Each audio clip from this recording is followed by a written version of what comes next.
The sexual orientation of individuals is both intriguing and touchy in today's world. Those for and against the same-sex relationships are so vehemently at daggers drawn that finding a middle ground has become an intransigent issue in public discourse at national and international levels. What used to be a hooded closet practice is now an open glass house, with some countries removing sodomy laws from their statutes and legalizing same-sex relationships, including marriage. Many advocacies of different descriptions have also emerged as vocal and vehement voices and civil rights movements towards the expansion of LGBT sexual orientations across the world. Lesbians, gays, bisexuals, and transgender persons seek to eliminate sodomy laws, barring homosexual acts between consenting adults. In addition to wanting an end to discrimination on the basis of sexual orientation in employment, credit, housing, public accommodation, and other aspects of life. At different times and in different cultures, homosexual behavior has been punished, hounded, and banished. It is regarded deviant, abnormal, abhorrent, and contrary to human nature. It is important to note that homosexuality was a common practice, especially in ancient Greece, Rome, and parts of Asia. However, many societal arrangements, especially Christian and Islamic cultures, stoutly reject and perceive homosexual behavior as sinful and have for generations subdued it. In recent years, attitudes towards homosexuality are more tolerant, partly as a result of increased political activism and advocacies to promote the practice. The disparaging views over homosexuality as a deviant behavior remains a sore thumb in most societies in the 21st century. Sexual relationships between adults and adolescent males in particular have become a chief focus, with some countries softening up on it. Earlier in the 19th century, a psychologist, Richard von Krafft-Ebing, saw it as heredity.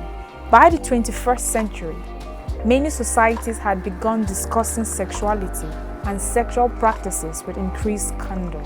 The American Psychiatric Association, for example, has since 1973 declassified egocentric homosexuality, the condition of a person content with his or her homosexuality, as a mental illness. Some religious groups in the US continue to emphasize reparative therapy in their attempt to cure homosexuality through prayers, counseling, and behavior modification.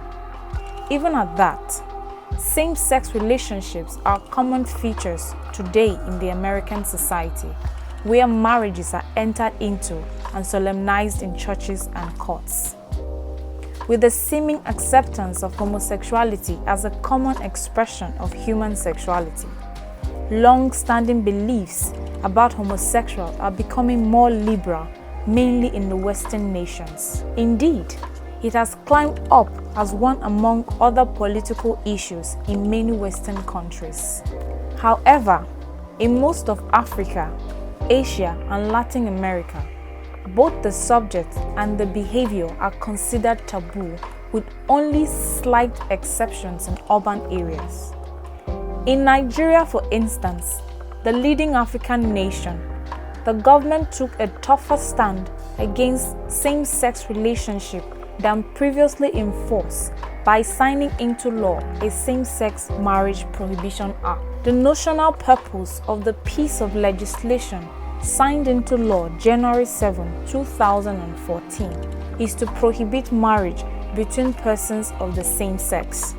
Homosexuality remains a criminal offense under Nigeria's criminal code and carries a jail term of 14 years law. The law forbids any cohabitation between same-sex sexual partners and bans any public show of same-sex amorous relationship. The Prohibition Act also imposes a 10-year prison sentence on anyone who registers, operates, or participates in gay clubs, societies, and organizations, or supports the activities of such organizations. While the colonial-era criminal and penal codes outlawed sexual acts between members of the same sex, the more recent law in the country effectively criminalizes lesbian, gay, bisexual, and transgender persons based on sexual orientation and gender identity. On the whole, but with few exceptions, same-sex relationships remain abhorrent and repugnant to many across Africa.